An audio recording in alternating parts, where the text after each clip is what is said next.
Hi everybody, it's day 3 of the video blog series Healing Distortions to Love. And I'm checking in today because I'm wondering how it went yesterday when your assignment was to go ahead and reflect and look upon the distortions and the patterns and the habits and the beliefs that you've taken on in your own life that were obstacles or a veil that have kept you disconnected in some way or at distortion in many ways in your own femininity or your own masculinity.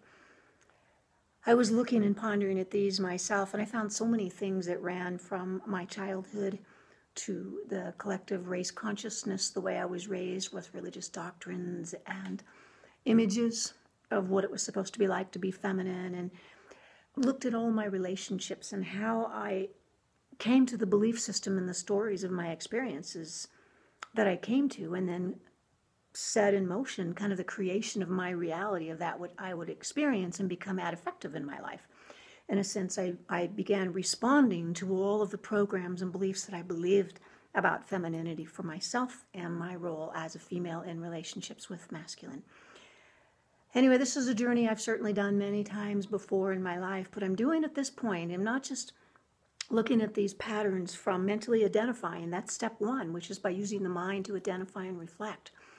But we go deeper and we take compassion and forgiveness, and we use the tools of the heart to understand what shields we've put up or what protection barriers or what we've created in our own heart to, as we've disconnected maybe from the feelings of our heart and began to live relationships through our mind at effect of the patterns that we absorbed or empowered the story in our life to continually make real and experience that was a distorted view of love. And then what we do is we take a look at where it sits in the body's physiology, which is really where our subconscious is stored. And that's that knee-jerk pattern and reaction response that we get into, where the cells of our body are literally recreating their responses to triggers out there about how we interact in relationships. Certainly within intimacy or within trust or deeper connection. And we have all these patterns and habits, stories. We're living kind of held hostage to these distortions about what love became, where we separated ourselves somehow and de-identified from being a source of pure love to being a broken, distorted byproduct of a human experience where the world was pushing images or recreating ancestral DNA and patterns and beliefs, or we watched what our parents did to mirror masculine and feminine.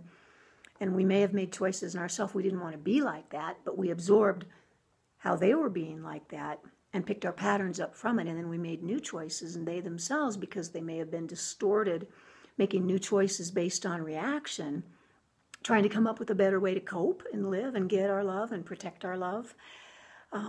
We often went to very external things to try to fill that hole within that wanted that internal connection and living congruent to love.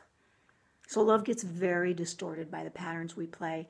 Hopefully you took a look at all of that yesterday and today to continue to be with that, to reflect, find your insights and ahas, and call this all forward from your heart, from your body's physiology, from the subconscious, because what we're doing is we're identifying things, maybe the tip of the iceberg of the next level of that which is up for healing, for distortions of love, but through conscious intention, we're all doing it.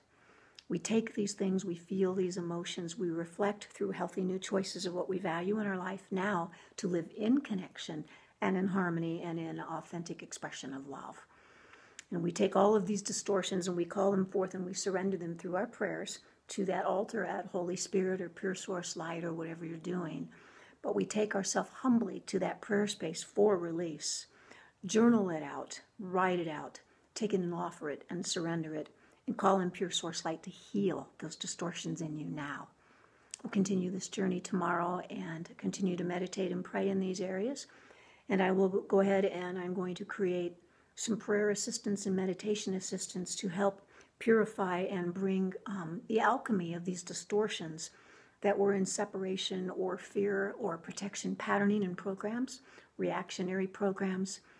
And I'll create some meditations and prayer work that I will also upload on YouTube to help in this journey where we're going to do the alchemy of this healing. All right? Do it in your own ways that you know but I'll create tools to help.